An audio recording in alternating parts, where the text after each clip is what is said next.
Hyper emesis gravidarum होता क्या है? यह प्रेगनेंसी के दौरान होने वाली एक जटिलता मतलब कॉम्प्लिकेशन होता है, जिसमें माँ जो होती है उसको बहुत ज़्यादा मात्रा में नोजिया होता है, साथ ही उसको वोमिटिंग होती है, एक वेट लॉस होता है। इसमें जो वेट लॉस या वजन जो कम होता है वो 5% से ज़्यादा वजन का लॉस होता है, और साथ ही इलेक्ट्रोलाइट इम्बेलेंस हो जाता है, मतलब बॉडी के अंदर या ब्लड के अंदर इलेक्ट्रोलाइट जो होते हैं सोडियम और पोटेशियम जो है उसके लेवल के अंदर डिस्टर्बेंस हो जाता है, और उसी कंडीशन को हाइपर इमेसिस ग्रेविडरम कहा जाता है। और या ये किन कारणों से होता है, तो इसका एग्जैक्ट कॉज जो है वो तो अननोन है, क्लियर नहीं है कि वास्तव में ये किन कारणों से होता है। इसके पीछे बहुत सारी थ्योरी जो है वो दी गई है। तो हार्मोनल थ्योरी होती है, मतलब हार्मोन्स जो है उसमें इम्बैलेंस हो जाए उसके कारण से। हार्मोन्स के अंदर मेन तो एक तो एचसीजी हार्मोन होता है, ह्यूमन कोरियोनिक गोनेडोट्रोफिन हार्मोन होता है, जो कि प्रेगनेंसी के दौरान प्लेसेंटा के द्वारा रिलीज किया जाता है।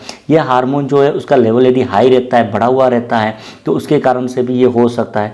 हार्मोन जो है उसका लेवल बढ़ा हुआ जो रहता है वो एक तो हाइड्रेटेटिव फॉर्म मोल की कंडीशन है उसके कारण से, या मल्टीपल प्रेगनेंसी जो है उसके कारण से बढ़ा हुआ रह सकता है। एक साइकोजेनिक जो है वो भी हो सकता है। इसके अलावा डाइटरी डेफिशिएंसी, जैसे विटामिन B6 है, विटामिन B1 होता है, और प्रोटीन जो है उसकी कमी हो जाती है। इसके रिस्क फैक्टर में देखा गया है कि पहली प्रेगनेंसी जो है उसके अंदर हाइपर इमेसिस ग्रेविडरम होने की संभावना ज़्यादा रहती है। एक मल्टीपल प्रेगनेंसी जो है उसके अंदर ओबेस पर्सन जो एक ट्रोपोब्लास्टिक डिसीज कंडीशन है, जैसे हाइड्रेटेटिव फॉर्म मोल्ड है, ये साइन एंड सिम्टम इसमें क्या लक्षण दिखाई देते हैं, तो ये ज़्यादातर प्रेगनेंसी के प्रथम त्रिमाही जो होते हैं, फर्स्ट ट्राइमेस्टर, उसमें होता है। इसमें सीवियर वॉमिटिंग होती है, मतलब बहुत ज़्यादा उल्टियाँ होती है। उसके बीच बीच में नोजिया जो होता है वो लगातार बना हुआ रहता है।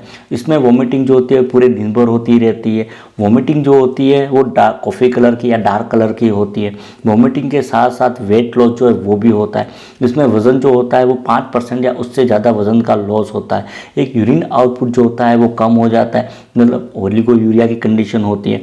साथ ही एपिगैस्ट्रिक पेन होता है, मतलब कॉन्स्टिपेशन जो है वो भी हो सकता है। एक फ्लूइड की कमी होने के कारण से डिहाइड्रेशन जो है वो भी हो सकता है। साथ ही इसको एक्सेस फटीग होता है, मतलब बहुत ज़्यादा थकान लगती है। एक सिर दर्द जो है हेडेक वो भी हो सकता है। इसके अलावा ऑफेंसिव ब्रीथ आ सकता है, मतलब मुंह से बदबू आती है। नेक्स्ट है इसका मैनेजमेंट या इसका ट्रीटमेंट। वोमिटिंग जो है वो बंद हो जाती है, उसके बाद भी 24 घंटे तक उसको ऑरल फ्लूइड जो है वो स्टॉप कर दिया जाता है। फ्लूइड जो होता है वो इंट्रावेनसली दिया जाता है। एंटीमेटिक होती है जो वोमिटिंग जो है उसको सबसाइड करने के लिए दी जाती है। इसमें प्रोमिथाजिन 25 मिलीग्राम जो है वो, या प्रोक्लोरप्रायराजाइन करके होता है स्टेमिटिल, वो 5 मिलीग्राम दिन में 2 से 3 बार इंट्रामस्कुलर जो है वो दी जाती है। सेकंड एंटीस्टामिन जो टोक्सिलामाइन जो है ये मेनली वोमिटिंग जो इसको कम करने के लिए दी जाती है। एक विटामिन जो है वो दिए जाते हैं।